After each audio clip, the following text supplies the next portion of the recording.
नमो नमः विद्यार्थियों, एक बार फिर से स्वागत है आपका राजस्थान सरकार और वेदांता के CSR इनिशिएटिव ई कक्षा में। मैं हूं किरोड़ी सिंह चौहान और इस कार्यक्रम का टेक्निकल पार्टनर है मिशन ज्ञान।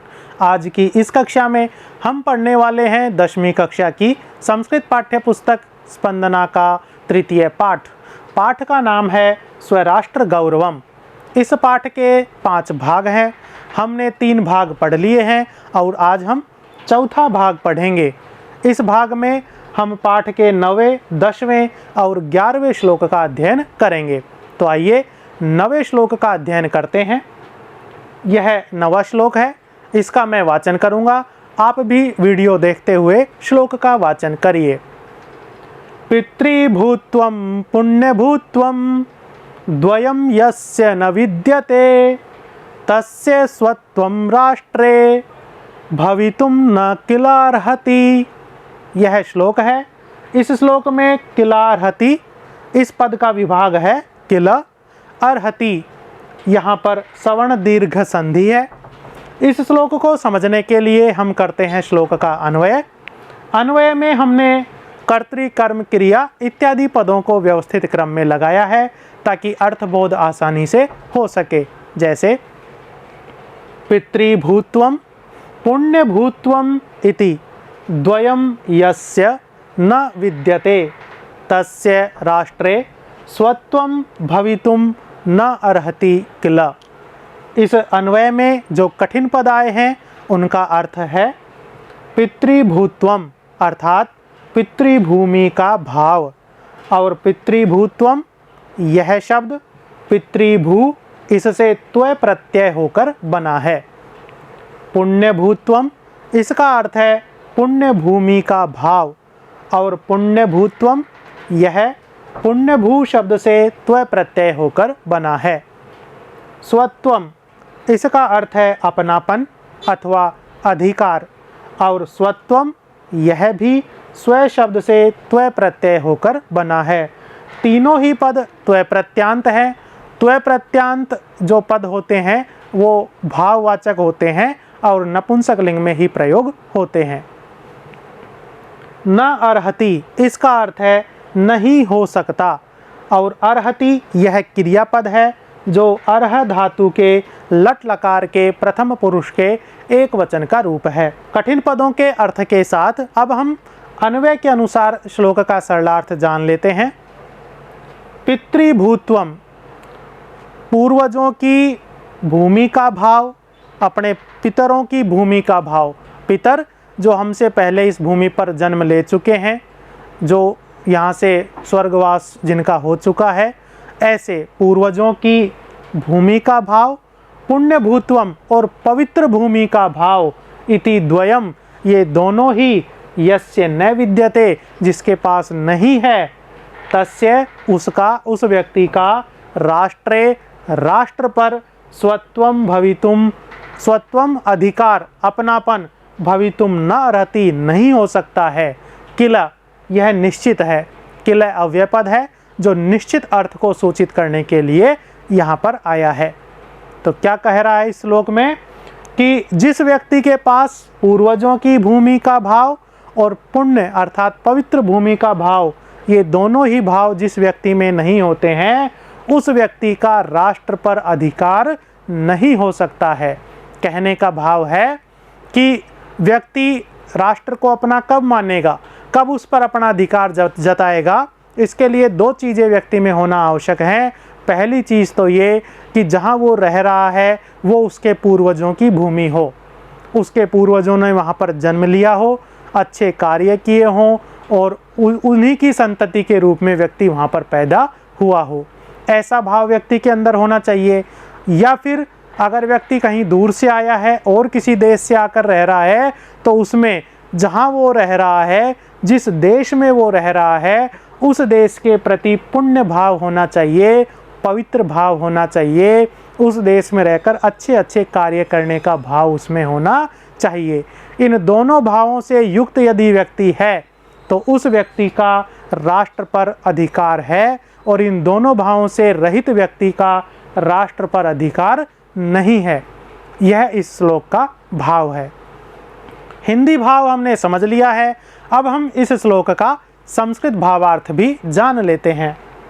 संस्कृत भावार्थ है, राष्ट्रे कस्य अधिकारः अस्मिन् विषये श्लोके प्रतिपादितम् अस्ति यत् यस्य पितरः पूर्वजाः वा अत्र जन्म प्राप्तवन्तः निवासं कृतवन्तः च तस्य अधिकारः अत्र वर्तते।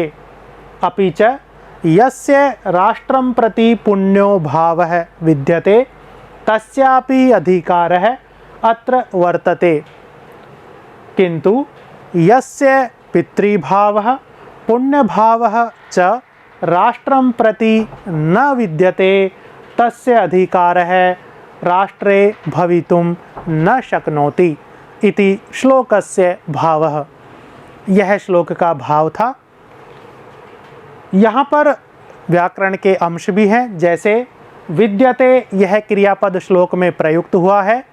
विद्यते यह विद धातु के लट लकार के प्रथम पुरुष के एक वचन का रूप है।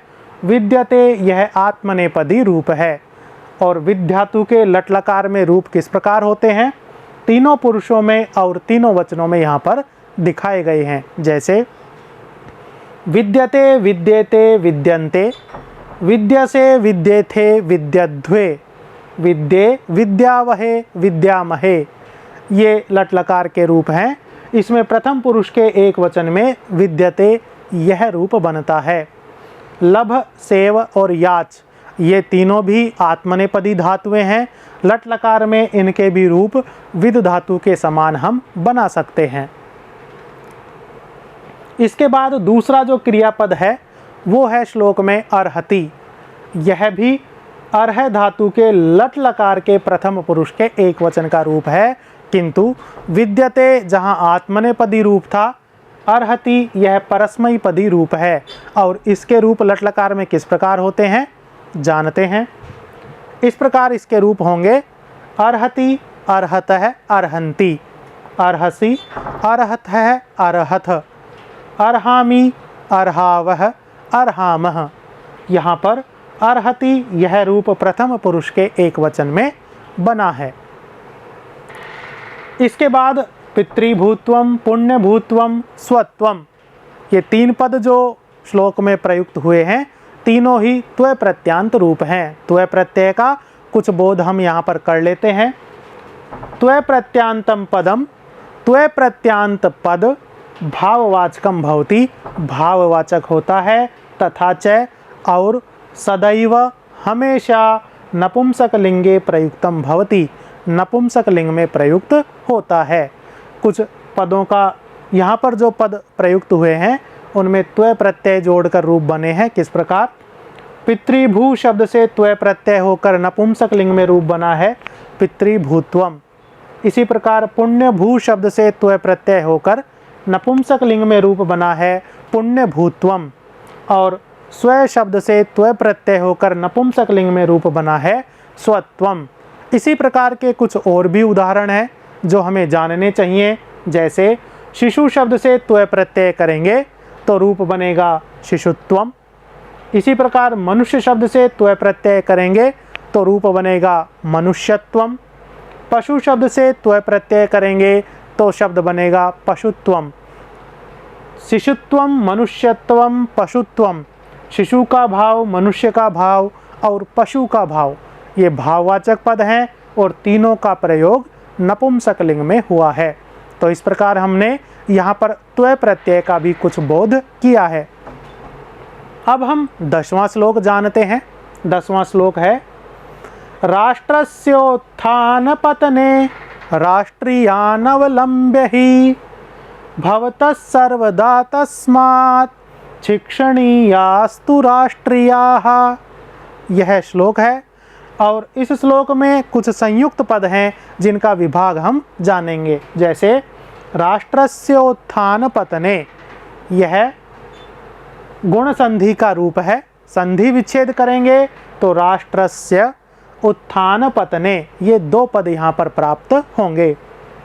राष्ट्रियान अवलंब्य, यहाँ पर राष्ट्रियान अवलंब्य ये दो पद संयुक्त पद थे जिनका यहाँ पर विभाग कर दिया है। भवतः सर्वदा, इसका विच्छेद होगा भवतः सर्वदा, यहाँ पर विसर्ग संधि है। तस्मात् शिक्षणीयास्तु, इसमें तीन पद हैं। तस्मात् शिक्षणीयाः तु, तस्मात् शिक्षणीयाः, इन दोनों पदों में शुचित्व संधि है, जबकि शिक्षणीयाः तु यहाँ पर विसर्ग संधि है। ये पदों के विभाग थे। अब हम कठिन पदों के और अन्वय को जानते हैं और कठिन पदों के अर्थ को जान लेते हैं। अन्वय है राष्ट्रियान् अवलंब्य ही राष्ट्रस्य उत्थान पतने भवतः, तस्मात् राष्ट्रियाः तु सर्वदा शिक्षणीयाः। यह अन्वय है। अन्वय में जो कठिन पद हैं उनका अर्थ जान लेते हैं। राष्ट्रियान, इसका अर्थ है देश के निवासियों को, और राष्ट्रियान यह राष्ट्रीय इस पुंलिंग शब्द के द्वितीय विभक्ति के बहुवचन का रूप है। इसी प्रकार अवलंब्य, इसका अर्थ है आश्रय या आधार बनाकर, और अवलंब्य यह अव्यय है, ल्यबंत है, ल्यप प्रत्यय से बना हुआ रूप है। यहाँ पर अवलंब्य के अंत में जो ध दिखाई दे रहा है वो ध गलती से टाइप हुआ है, इसकी जगह आएगा यकार। तीसरा पद है उत्थान पतने, इसका अर्थ है उन्नति और पतन। उत्थान पतने, यह उत्थान पतन इस नपुंसकलिंग शब्द के प्रथमा विभक्ति के द्विवचन का रूप है।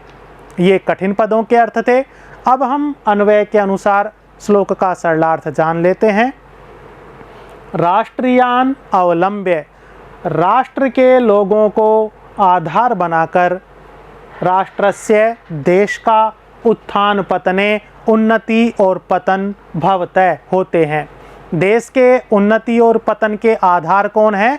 राष्ट्रीय, जो राष्ट्र में रहने वाले लोग हैं वो ही देश के उन्नति और पतन के आधार होते हैं। तस्मात्, इसी कारण से राष्ट्रीयाः तु, राष्ट्र के लोगों को सर्वदा शिक्षणीया, हमेशा शिक्षा देनी चाहिए, राष्ट्र प्रेम की शिक्षा देनी चाहिए। यह इस श्लोक में बताया गया है कि किसी भी देश की उन्नति और पतन वहाँ के निवासियों पर निर्भर करता है। इसीलिए वहाँ के निवासियों को सबसे पहले राष्ट्र की शिक्षा देनी चाहिए, देश प्रेम की शिक्षा देनी चाहिए कि हमें कैसे कार्य करने चाहिए, किस प्रकार के कार्य नहीं करने चाहिए, कैसे कार्य करने से देश का सम्मान होगा और किन कार्यों को करने से देश का अपमान होगा। इस प्रकार की शिक्षा देश के निवासियों को पहले देनी चाहिए ताकि वो उनमें देश प्रेम की भावना विकसित हो सके और देश का वो उत्थान कर सकें। यह हिंदी सरलार्थ था। भाव भी हमने पढ़ा है, लेकिन इस श्लोक का अब हम संस्कृत भावार्थ भी जान लेते हैं। संस्कृत भावार्थ है कस्यापि राष्ट्रस्य उत्थानं पतनं च तस्य देशवासिषु आश्रितः भवति। यदि देशवासिनः स्वार्थं त्यक्त्वा देशहितं मनसि अवधार्य सर्वाणि कार्याणि साधयन्ति तर्हि देशस्य उन्नतिः विकासः च निश्चितरूपेण भवति। किन्तु यदि देशवासिनः स्वार्थमेव विचिन्त्य कार्याणि व्यवहारं वा कुर्वन्ति तर्हि तु देशस्य पतनं भवति एव। अतः राष्ट्रशिक्षा तु सर्वेभ्यः दातव्याः इति श्लोकस्य भावः। यह श्लोक का भाव था। अब हम इस श्लोक में आए हुए व्याकरण अंशों का बोध करते हैं। भवतः इस क्रियापद का श्लोक में प्रयोग हुआ है।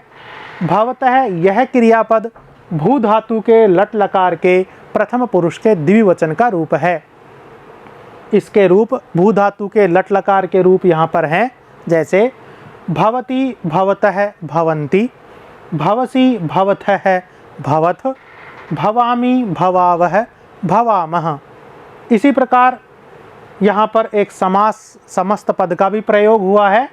उत्थान पतने, उत्थान पतने, इसका जब विग्रह करेंगे तो क्या विग्रह होगा? उत्थानम च पतनम च, उत्थान पतने। और यहाँ पर द्वंद्व समास है, दोनों ही पदार्थ जहाँ पर प्रधान होते हैं वहाँ पर द्वंद्व समास होता है। ये व्याकरण का अंश हमने जाना है। इसी प्रकार शिक्षणीयाः, यह अनियर प्रत्यांत पद है। अनियर प्रत्यय चाहिए अर्थ में होता है और तीनों ही लिंगों में इसका प्रयोग होता है। किस प्रकार होता है? कुछ धातुओं के साथ अनियर प्रत्यय लगाकर उनके रूप यहाँ पर दिखाए गए हैं। जैसे शिक्ष धातु से अनियर प्रत्यय करने पर पुल्लिंग में शिक्षणीय है, स्त्रीलिंग में शिक्षणीया और नपुंसक लिंग में शिक्षणीयम।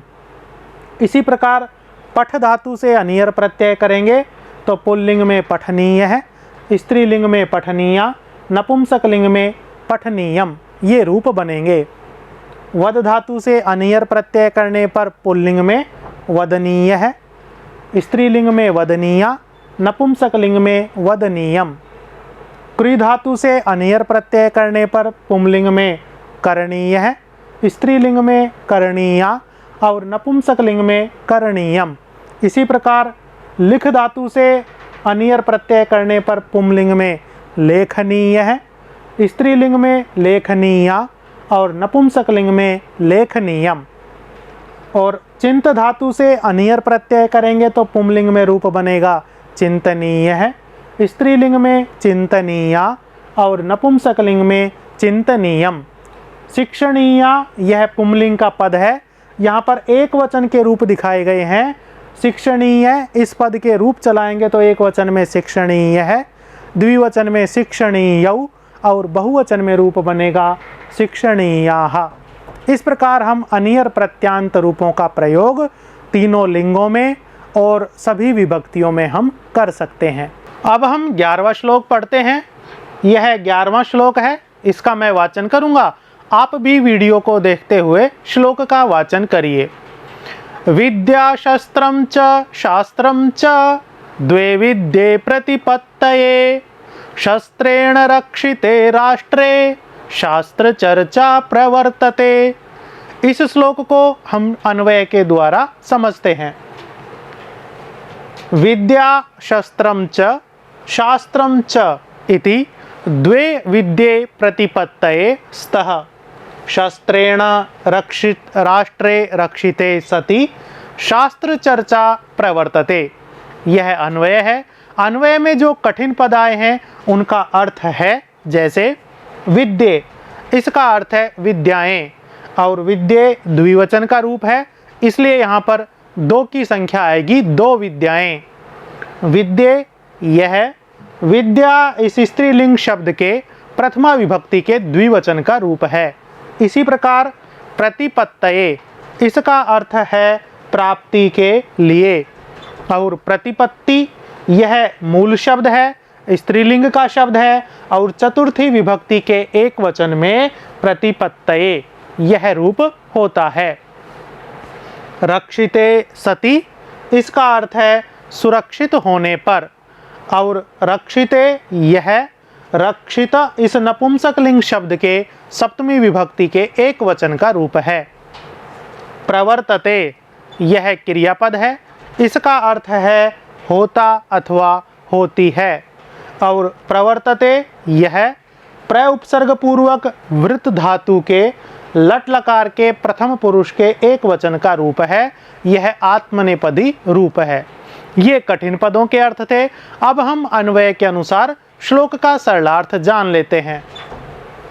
विद्या अर्थात विद्या अथवा ज्ञान, शस्त्रम च शास्त्रम च, शस्त्र का और शास्त्र का, अर्थात शस्त्र विद्या और शास्त्र विद्या इति द्वे विद्ये, ये दो प्रकार की विद्याएं प्रतिपत्तये प्राप्ति के लिए स्तः होती हैं।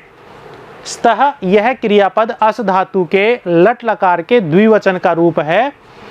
श्लोक में इस क्रियापद का जो है वाचन नहीं हुआ है, किंतु अर्थ ग्रहण के अनुसार हमने यह श्लोक अन्वय में ग्रहण कर लिया है।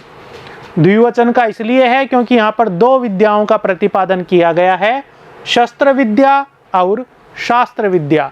ये दोनों ही प्रकार की विद्याएं किसके लिए होती हैं? प्रतिपत्तये, प्राप्ति के लिए। मनुष्य को दो प्रकार की विद्याएं अवश्य प्राप्त करनी चाहिए, शस्त्र विद्या और शास्त्र विद्या। क्यों?